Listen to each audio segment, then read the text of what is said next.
नमस्कार साथियों, एग्जाम सारथी YouTube channel में आप सभी का स्वागत है। दोस्तों, इस वीडियो में हम बात करेंगे राजस्थान कर्मचारी चयन बोर्ड की तरफ से कल आयोजित हुए वीडियो 2025 एग्जाम की कट ऑफ के बारे में। जी हाँ दोस्तों, कल जो ग्राम विकास अधिकारी 2025 भर्ती का पेपर हुआ है, पेपर का स्तर क्या रहा, स्टूडेंट्स का जो फीडबैक मिला है, उसके आधार पर कट ऑफ क्या जा सकती है कैटेगरी वाइज, सब कुछ इस वीडियो में देखेंगे। तो वीडियो में आखिर तक बने रहें। चैनल पर नए हैं तो चैनल को सब्सक्राइब कर लीजिएगा, क्योंकि इस चैनल पर जो एग्जाम एनालिसिस और एग्जाम से रिलेटेड अपडेट आपको मिलती है वो और कहीं नहीं मिलेगी। तो चलिए दोस्तों, शुरू करते हैं। सबसे पहले तो बात करते हैं कि कल जो एग्जाम हुआ ग्राम विकास अधिकारी का, उसमें ओवरऑल उपस्थिति क्या रही, कंपटीशन का लेवल है, कितने कैंडिडेट्स इसके लिए रजिस्टर्ड थे और कितनों ने एग्जाम दिया। तो दोस्तों, ऑफिशियल डेटा आ चुका है, लगभग 5.5 लाख कैंडिडेट्स ने इस भर्ती के लिए अप्लाई किया और इन 5.5 लाख कैंडिडेट्स के ऑफिशियली डेटा को देखें तो 81% के आसपास कैंडिडेट्स ने एग्जाम दिया है, यानी लगभग 4,20,000 के आसपास 4,20,000 के आसपास कैंडिडेट्स ने एग्जाम कल दिया है, अपियर हुए हैं। काफी दूर दूर सेंटर दिए गए थे, उसके बावजूद भी स्टूडेंट्स ने अच्छी उपस्थिति दर्ज कराई है।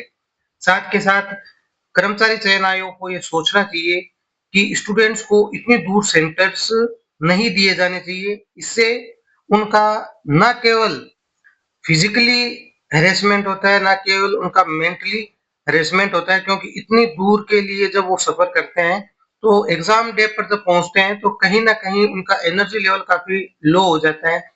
समय पर बसेज नहीं मिलती हैं, रोडवेज बसेस तो होती नहीं है कहीं कहीं रूट्स पे, तो वहीं कई ऐसी जगह पर सेंटर्स दिए गए जहां पर रेलवे का कोई साधन समय पर है ही नहीं, या वहां पे रेलवे का कोई व्यवस्था भी नहीं है कि ट्रेन जा सके। तो बहुत ही मुश्किलों से कैंडिडेट्स ने एग्जाम दिया, ऐसा फीडबैक कैंडिडेट से मिला। लेकिन उपस्थिति अच्छी रही, इससे ये पता चलता है कि बेरोजगार युवा है, उसको नौकरी की कितनी जरूरत है और किस हद तक वो प्रयास कर रहे हैं। साथ के साथ दोस्तों, ये जो भर्ती है, ये पिछली जो 2021 वीडियो की भर्ती थी उसकी तुलना में छोटी भर्ती है, क्योंकि उसमें लगभग 5300 पद थे, 5,500 के पास पद थे, 5300 पद थे। लेकिन इस बार ओवरऑल देखें तो 850 पद सिर्फ है। कहाँ 850 पद और कहाँ 5,000 पद। वहीं गैर अनुसूचित क्षेत्र में देखें तो मात्र 683 पद हैं और अनुसूचित जो टीएसपी एरिया के 167 पद हैं। तो कंपटीशन को लेवल को अगर देखा जाए कि कंपटीशन का लेवल क्या रहा, तो काफी टफ लेवल है। मात्र 850 पदों के लिए लगभग 4,20,25,000 के आसपास कैंडिडेट्स बैठे हैं, तो काफी हाई कंपटीशन है। तो अब बात करते हैं कि जो पेपर का स्तर है वो कैसा रहा। दोस्तों, पेपर का जो स्तर रहा वो मिला जुला रहा। सबसे पहले बात करते हैं जीके की। तो जीके का जो लेवल था, अगर देखा जाए तो ये कहा जा सकता है कि मॉडरेट लेवल था। काफी क्वेश्चन ऐसे थे जो पिछली भर्ती परीक्षाओं में से, यहाँ तक कि 4th ग्रेड में से और जो पटवारी की भर्ती हुई, तो एक दो क्वेश्चंस तो वहां से डायरेक्ट कॉपी पेस्ट थे। वहीं स्टैटिक जीके के क्वेश्चन भी काफी सही थे। इंडिया लेवल के क्वेश्चन जो थे वो भी अच्छे थे। वहीं वर्ल्ड लेवल के जो स्टैटिक जीके के क्वेश्चन पूछे गए वो भी काफी अच्छे मॉडरेट लेवल के थे। लेकिन राजस्थान जीके के जो क्वेश्चंस थे उनमें ज्यादातर क्वेश्चन इजी ही थे। जिसने भी सामान्य पढ़ाई की है, काफी समय से तैयारी कर रहे हैं, तो वो आराम से उन क्वेश्चंस को कर सकते थे। कुछ एक क्वेश्चन जो इंडिया लेवल के या इंटरनेशनल लेवल के जीके के क्वेश्चन ज्योग्राफी से रिलेटेड पूछे गए, उनमें हो सकता है कि जिसने अच्छे से पढ़ाई की हो वो ही कर पाए। वहीं बात करें दोस्तों अगर करंट अफेयर्स की, तो करंट अफेयर्स के क्वेश्चंस भी काफी अच्छे थे, मॉडरेट लेवल के थे। ऐसा नहीं है कि एकदम ही इजी दे दिए गए थे। आर्थिक समीक्षा में से काफी अच्छे क्वेश्चंस पूछे गए, जो कि डेटा सबने देखा ही था, लेकिन उसमें डायरेक्ट डेटा नहीं पूछ करके अलग-अलग तरीके से अलग-अलग उसकी फ्रेमिंग करके क्वेश्चंस को पूछा गया, ताकि जिसने अच्छी तरीके से आर्थिक समीक्षा के आंकड़े और वैल्यूज को याद रखा है, वही उसको सही कर सकता है। दोस्तों, इसके अलावा करंट अफेयर्स के क्वेश्चंस ठीक ही थे। कुछ एक क्वेश्चंस हो सकते हैं कि कुछ कैंडिडेट्स को ना आए, क्योंकि अ, वो तभी आ सकते हैं जब आप रेगुलर करंट अफेयर से अपडेट होते रहें और रिवीजन करते रहें। दोस्तों, बात करते हैं कि जो आपका हिंदी का सेक्शन था, दोस्तों हिंदी के सेक्शन की बात करें तो ये काफी इजी लेवल का था। कोई ये नहीं कह सकता कि हिंदी का जो क्वेश्चन थे वो टफ थे, बल्कि इतने इजी थे कि अगर ऑप्शन देख के भी करो तो 3 ऑप्शन गलत हैं, ये किसी को भी पता चल जाएगा। जो सामान्य अगर हिंदी का थोड़ा बहुत भी नॉलेज रखता है तो वो भी कर देगा। मुहावरे हैं, लोकोक्तियां हैं और संधि है, वो बहुत कुछ ज्यादा हार्ड लेवल नहीं पूछा गया। बहुत ही आसान शुद्ध अशुद्ध वाक्य वाले बहुत ही आसान क्वेश्चन पूछे गए। दोस्तों, बात करते हैं इंग्लिश की। तो इंग्लिश का जो सेक्शन था दोस्तों, इसमें जो क्वेश्चन पूछे गए उसको आप कह सकते हैं मॉडरेट लेवल के थे। एंटोनिम, सिनोनिम जो पूछे गए, जो वन वर्ड सब्स्टिट्यूशन या इडियम्स पूछे गए, उन सबको देखें। पैसेज जो पूछा गया उसके आधार पर देखें तो मॉडरेट लेवल का ये पेपर था। काफी ठीक इंग्लिश का सेक्शन रहा, तो इजी तो नहीं कह सकते इंग्लिश के सेक्शन को। इसके बाद में दोस्तों बात करते हैं कि जो आपका नेक्स्ट सेक्शन था कंप्यूटर का।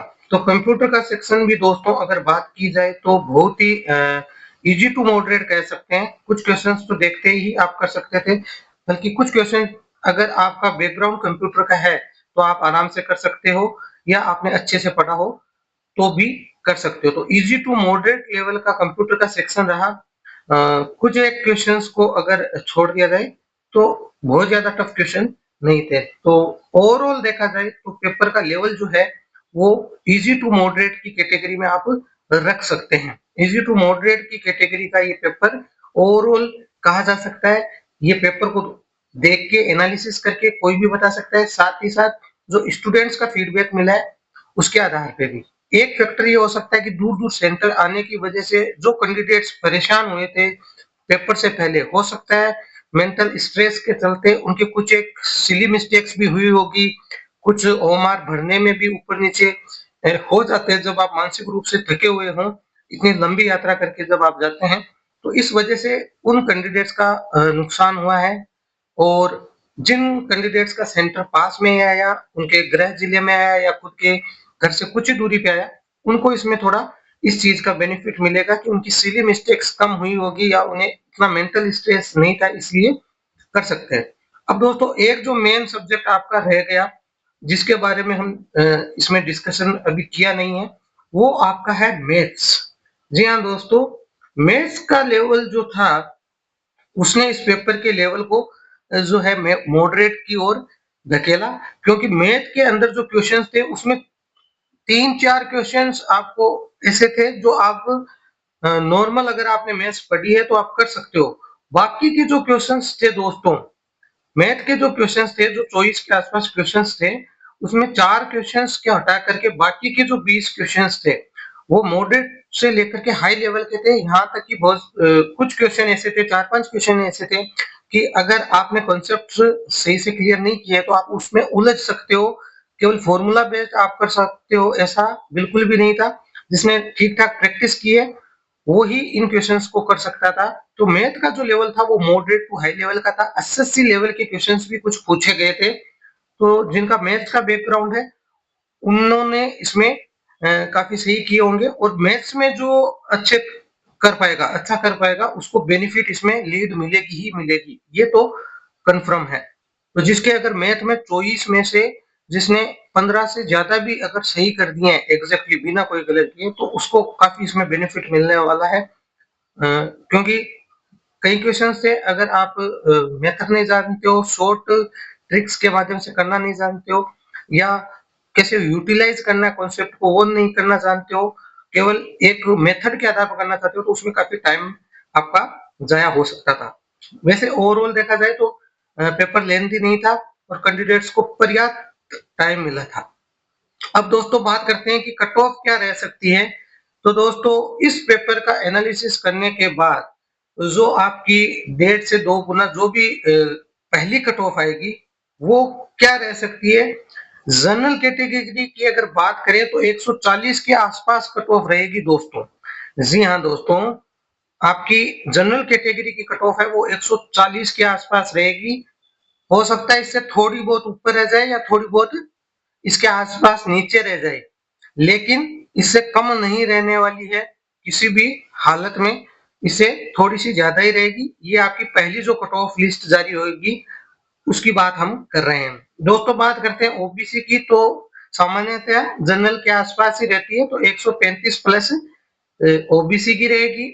ईडब्ल्यूएस की कट ऑफ आपने देखा होगा कि पिछले कई भर्तियों से ईडब्ल्यूएस की कट ऑफ ओबीसी से कम रहने लग गई है, तो ईडब्ल्यूएस की कट ऑफ भी 130 प्लस रहेगी, लेकिन ओबीसी से थोड़ी कम रहेगी। वहीं बात करते हैं एमबीसी की, तो एमबीसी की कट ऑफ 125 प्लस रहेगी।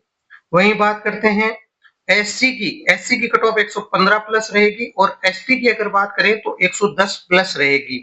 तो मिनिमम कट ऑफ दोस्तों ये रहेगी आपकी। इससे कम कट ऑफ रहने की संभावना नहीं है। कुछ एक नीचे रह जाए किसी कैटेगरी में तो रह सकती है, बाकी जो ओवरऑल कैंडिडेट्स का फीडबैक मिला है और जो एनालिसिस हमने अपने स्तर पर किया है कंपटीशन के लेवल को देखते हुए, तो इतनी कट ऑफ तो आपकी रहेगी ही रहेगी। अगर बात करें 2021 भर्ती की, जहां 5000 पद थे, हालांकि उससे तुलना नहीं की जा सकती क्योंकि वो पेपर इसकी तुलना में काफी ये कह सकते हैं कि टफ था। वो एक हाई लेवल का पेपर था, उसमें इतने ज्यादा एजुकेशन नहीं थे जितने कि इस पेपर में थे। तो उसमें कट ऑफ 130 गई थी, 5000 पद थे, बावजूद इसके 130 कट ऑफ गई थी। लेकिन हो सकता है कि उस भर्ती में काफी कमियां भी थी, पेपर लीक जैसी और कई और चीजें उसमें सम्मिलित थी, तो उसकी वजह से भी हो सकता है कि कट ऑफ हाई गई हो। लेकिन इस बार का स्तर देखते हुए, कंपटीशन के लेवल को देखते हुए, लगभग ये कट ऑफ आपकी 1.5 से 2 गुना की जो भी लिस्ट निकलेगी पहली, उसकी कट ऑफ रहेगी इसके आसपास। और हो सकता है फाइनल जब कट ऑफ आए तो इसमें कुछ इंक्रीज देखने को मिले। अब वो इंक्रीज 5 मार्क्स 6 मार्क्स तक हर कैटेगरी में हो सकता है, इसमें कोई बड़ी बात नहीं है। तो आप इस कट ऑफ को देख सकते हैं अपने कैटेगरी के अनुसार। आपके इसके बारे में क्या विचार है, नीचे कमेंट सेक्शन में जरूर बताएं कि कट ऑफ क्या रह सकती है आपके अकॉर्डिंग, आपका क्या फीडबैक है। वीडियो पसंद आया तो इसे लाइक करें, शेयर करें, साथ ही चैनल को सब्सक्राइब करें। धन्यवाद।